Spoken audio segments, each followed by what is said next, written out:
Thinking about selling your beauty business, there is much to know when it comes to selling a spa, salon, or barbershop.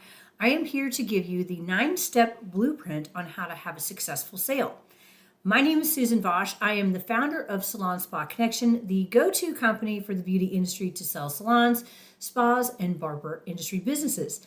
Links in the description if you need more resources or if you'd like to talk to me about selling. Before we get too deep into this topic, hear me out. Businesses are worth what someone is willing to pay for it, and we sell a large variety of spas, salons, and barbershops. So whether your business is worth $10 million or $10,000, understanding how to sell is the same for every beauty business owner. Let's walk through the selling process so you know what to expect and how to get the most from your years of hard work. Step 1. Readiness and understanding of your beauty business. In a perfect world, you are selling your business as a strategic, well thought out exit. If you want to maximize your sale price, this is the best way to go. In reality, this tends to be only half of the businesses that go up for sale. The best time to list your business for sale is when it is growing, not in a decline. This is not to say that businesses that are not growing don't sell. They just tend to sell for less than if the business is showing growth and profitability. Life changes such as illnesses or relocations tend to happen fast. So if you are cruising along in your business and things happen that are out of your control and you need to sell, that's okay. If you've had a walkout or you're just sick and tired of owning a business, please know this can translate into the value of your business. The two most valuable things you have in your business is what's on your profit and loss statements and the value of your physical assets of the salon, spa, or barbershop. It is important to understand your business type in order to visualize who will be buying your spa, salon, or barbershop. There are 3 types of beauty industry businesses: owner-operated, partially managed, and fully managed. Owner-operator businesses are where the owner provides services, is in the business full-time, and runs most of the day-to-day operations.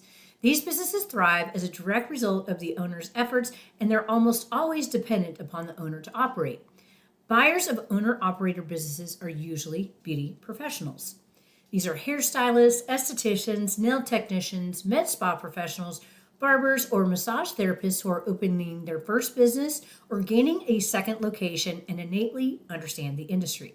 Partially managed businesses are where the owner is in the business part-time, managing the business, and maybe providing some services to clientele. These businesses have support for the owner in the form of a manager. Buyers of partially managed salons, spas, and barbershops are typically beauty professionals or established multi-location salon, spa, and barber owners. This buyer type acquires salon, spas, and barbershops in order to transition the business to be under their brand or to become first-time owners. We are seeing non-industry buyers buying partially managed businesses when they are able to visualize running the business as well or better than the current owners. Fully managed businesses are where the owner is not providing services and is not involved in the day-to-day operations. These businesses have management in place, and the business does not depend on the owner's direct involvement to thrive. Generally speaking, partially managed and fully managed businesses tend to yield a higher sales price. Of course, there are always businesses that can fluctuate between these categories. The goal here is to help you understand where your business fits and to give you time to change things up if your goal is to have a partially or fully managed business model. Buyers of fully managed spas, salons, and barber businesses are usually investor buyers. These are typically non-industry buyers who are seeking profitable, well-run businesses to acquire to add to the portfolio or start a portfolio of companies. Investor buyers usually have the money for a all-cash sale or are liquid enough to obtain financing with ease. These buyers come in different forms, such as private equity companies, professionals who want out of the corporate world and the 9-to-5 grind, individuals or married couples who love the beauty industry or recognize the general value in service-based businesses that would like to venture out as entrepreneurs.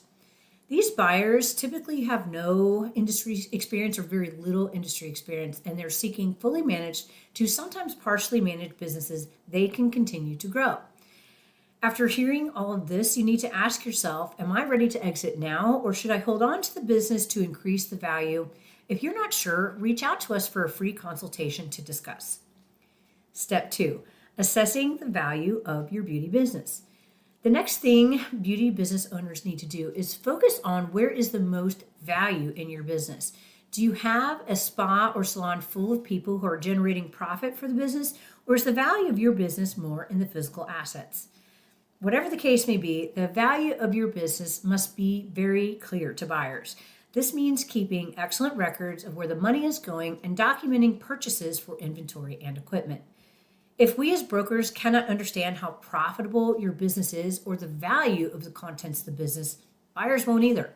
Great bookkeeping and obvious profitability in your profit and loss statements yield the best results in selling. If your equipment and furnishings are under 7 years old, the depreciated value should be reflected in your tax returns. If you're using the business to pay for personal expenses or items that are not business related, that's okay. Just categorize these purchases effectively so we can take them out of your business valuation. While you may feel ready to sell, this may or may not be the right time. We consult with business owners every single week in order to help them lay out a plan to maximize their sales price. If you have a magic number in your head as to what you would like to walk away with in a sale of your business, the best thing you can do is get a professional business valuation as soon as possible. At the very least, use the free beauty business valuation calculator on Salon Spa Connections website to get a general idea of how much your business is worth. Link in the description to utilize this tool. Your valuation will allow us to guide you as to what the value is today, so you can either list or spend the next few years focused on maximizing the value in your business. We can absolutely help you determine if you are ready to sell your business or if continuing to grow the business for a few more years is the best way to proceed. The more you understand about the value in your business, the better a sale will go. Step 3, set a time frame to sell your spa, salon, or barbershop. Understanding two things about selling a time frame are: what are your plans after the sale is completed, and how long does it take to sell?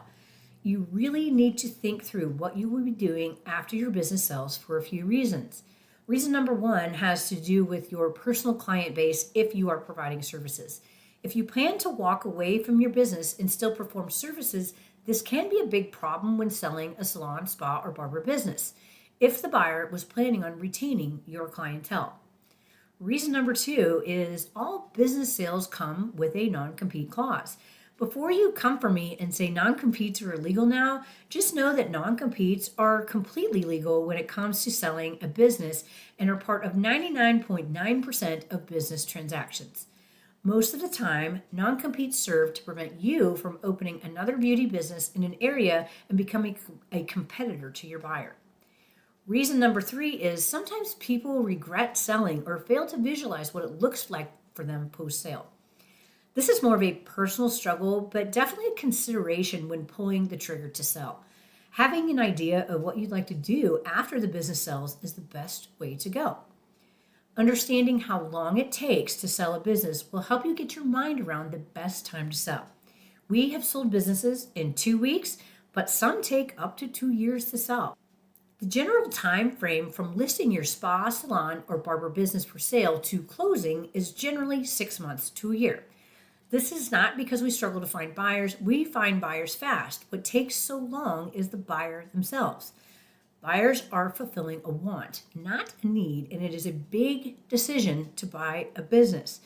Buyers who have the cash to buy your business tend to move faster and don't need to involve lenders or seek out funding. Buyers who need to seek out funding are faced with at least a 60 to 90-day wait.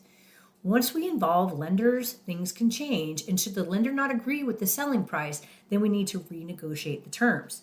This is another reason to use an experienced broker who has sold beauty businesses before. Buyer funding, decision-making, and research on your business takes time, and there's little anyone can do to speed that along. The time frame you place on your business to sell should include all of these aspects for a buyer. Step 4. Contact beauty business selling experts. Okay, now that you know about readiness in selling, assessing what you have to sell, and the time frame involved in completing a sale, now it's time to choose how you're going to sell and who you want to work with. There are a lot of options to sell a business. You can sell it on your own, or you can get help from a business broker or an advisor. Whatever you choose to do, please do not sell your business with a real estate agent or a commercial broker. I have seen disaster after disaster when business owners sell with agents who are only qualified to sell houses or buildings. Selling a business is a completely different animal than real estate. If you have commercial real estate to sell, great. Work in tandem with a business broker and a commercial broker, but a lot of time business brokers are licensed to sell commercial real estate. If you already have a buyer, then you likely just need legal help, evaluation, and an advisor. If you don't have a buyer waiting in the wings, you will likely need help in order to find and filter through buyers. Selling a business is a complex process that works best when you have someone in your corner getting you the best deal they can get while protecting the confidential nature of your business. If you need the help of a broker, you are not alone. The broker you choose to sell your business has a drastic impact on how the sale will play out. Even when we meet with salon, spa, and barber business owners who we would love to work with, we encourage sellers to explore all of their options. Most of the time, beauty business owners find out that traditional brokers or brokers who sell gas stations, pizza restaurants, or insurance companies are not the best candidates to sell salons, spas, med spas, or barber businesses. The beauty industry is much different than any other industry. Spas, salons, and barber businesses are highly nuanced, and that is why all of Salon Spa Connections brokers are industry experts turned brokers, trained by yours truly. This is your sign to give us a call or book a free consultation to discuss how we can best support you in your business sale. Step 5. Set the sales price, get or update your valuation. Understanding the value of your business is key to effectively marketing the opportunity.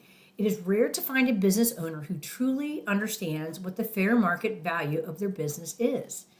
Taking a stab in the dark and listing your business for sale without a professional valuation will likely result in buyers beating you up on price. The sale price must be backed up by facts, not by what you want to get for the business. Ideally, working through what the fair market value is helps to sell your business faster and is more effective. Brokers advise on what they feel the business will sell for, even if we're just selling the contents of the salon. If you haven't had a professional valuation and you're thinking about selling, it is never too soon for evaluation. At the very least, check out our free valuation calculator, link in the description to access this tool. Step 6, list the business for sale.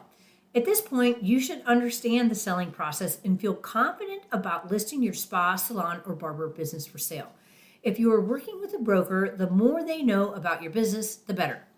If you're selling the business on your own, it is best to have someone to talk to during this process. Dealing with buyers can be stressful and overwhelming. A good attorney is needed in every sale to drop the agreement. Even in the most simple sales, legal issues can and do arise.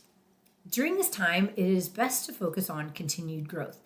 That may sound a little bit odd. Why grow the business when you're trying to sell it? Maintaining the revenue that you generated in the past helps to justify the sales price. Maintaining and growing the business is an ongoing effort until it is no longer yours. The last thing you want to do is show buyers a once strong business that is now in decline. What the business can do or might do in the future does not matter to lenders nor to buyers. What the business has done in the last few years and what is currently generating in the business is what is important here. When listing the business for sale, it is best to disclose to your broker the good, the bad, and the ugly. Surprises do not bode well in this situation. Step 7, dealing with buyers and negotiations. If you are selling the business on your own, you will be dealing with a wide variety of buyers. If you're working with a broker, the broker will be dealing with buyers, sending only those who have signed a confidentiality agreement and who are serious about buying your business to meet you and to see the business. Emotions and expectations on both sides of a business sale tend to run high. This often kills deals and leads to more problems than solutions. A great example is a $1.2 million salon and spa we just sold. The seller was very bright and had a robust business to sell. He had tried to sell it on his own and had gotten offers from multiple buyers on his own. Each time signing the agreement came about, the buyers walked away. This seller finally called us to sell the business, which we did with much success. The problem with this sale was the seller himself. He was difficult to deal with and absolutely needed our broker to be the buffer or the middleman between the buyer and the seller. Negotiations are often tough, and dealing with buyers is both complex and overwhelming. When offers start to come in, if the buyer knows what they're doing, you will receive an LOI or a letter of intent. This is a non-binding legal agreement that contains the terms of buying your business. Basically, an LOI is a document outlining how the deal will go down. This is also the starting point for negotiations and a revelation of what buyers feel your business is worth. Most of the time, this is not how much you can get, but rather this is the first, not final offer for your business. Negotiating with buyers in this stage is very important. As a seller, you should be open to potentially some creative financing mixed in with a cash offer. This can be through an SBA or bank loan, or if the buyer has access to the funds. Creative financing looks different for every business, and it is common in most business transactions. Creative financing is almost always part of deals under $1 million, but it is a smaller portion of the cash that a seller will receive from a loan or a cash injection. Creative financing can be any number of things, such as the buyer agrees to pay the seller off over a year or two with interest. This is called seller financing. The buyer pays the seller based on earnings once the buyer takes over the business. This is called an earnout. Then there are ways that are specific to the beauty industry, such as allowing a seller to rent a chair to perform services for a deeply discounted amount for free. Sellers do not tend to love creative financing, but keeping an open mind and understanding that this is the way things are typically done will yield an excellent result. If it all goes well, you would get an offer that both you and the buyer can agree upon. Sellers should accept the LOI under the supervision of an attorney, and your sale moves down the line to due diligence. Step 8, due diligence and closing out the sale. Depending on the complexity of your business and if your buyer needs to seek funding to buy your business, you will experience a period of due diligence. This time frame is a financial revelation outside of just showing your profit and loss statements to the buyers. Even when buyers do not require detailed financial documents for the SBA, if they're buying your business, not just the stuff in your salon, they will need financial proof to justify paying you to take over the business. Should a buyer not be able to prove the value of the business you agreed upon in the LOI or be unable to obtain financing, the deal will likely change. It is wise to expect more negotiation during and after due diligence, especially when sellers cannot provide the documentation needed for due diligence. Occasionally, sales last so long that things can change from the time that you list to accepting an offer, so much so that the sale price needs to be renegotiated. Keep an open mind during due diligence and have a healthy stress outlet in mind when heading into this time period. Once due diligence concludes, you move towards closing the deal and signing the asset purchase agreement. The time period from signing the LOI to closing the sale is anywhere from 2 months to 6 months, depending on the complexities of the sale and the buyer's ability to obtain funding. Step 9, training buyers and fully exiting your spa, salon, or barber business. If you have made it this far, congratulations. Not only do you know a ton more about how to sell a spa, salon, or barber business, but you are at the finish line, mostly, with your business. Once the APA, the Asset Purchase Agreement, has been signed and funds have been transferred, you are officially a former business owner. Following the final transaction, there will be a predetermined amount of time where you will be training your buyer on how to run your business. This is usually 30 to 90 days, depending on how much training is needed in order to effectively run your former business. After the training period, you should make yourself available to answer questions and help the buyer troubleshoot issues. This is not to say that you will always need to help. Just be reasonable and helpful, especially when creative financing is involved. The more you support your buyer, the quicker they'll be able to pay you off. There may come a time when you can be an hourly consultant for your buyer. This makes sense once you are fully paid off or if your buyer is extra needy, not catching on to the training that you provided. Consulting for your buyer is a great way to make money and feel career satisfaction well into retirement. I hope you found this video helpful and feel as if you have a decent grasp on how a beauty business is sold. If you need further guidance in selling or you just want a private consultation with me or an expert broker on our team, please do not hesitate to reach out. Please connect with me on LinkedIn and follow Salon Spot Connection on Instagram, Facebook, or YouTube to get more tips on selling and buying beauty industry businesses. Thank you for watching. I look forward to meeting you soon.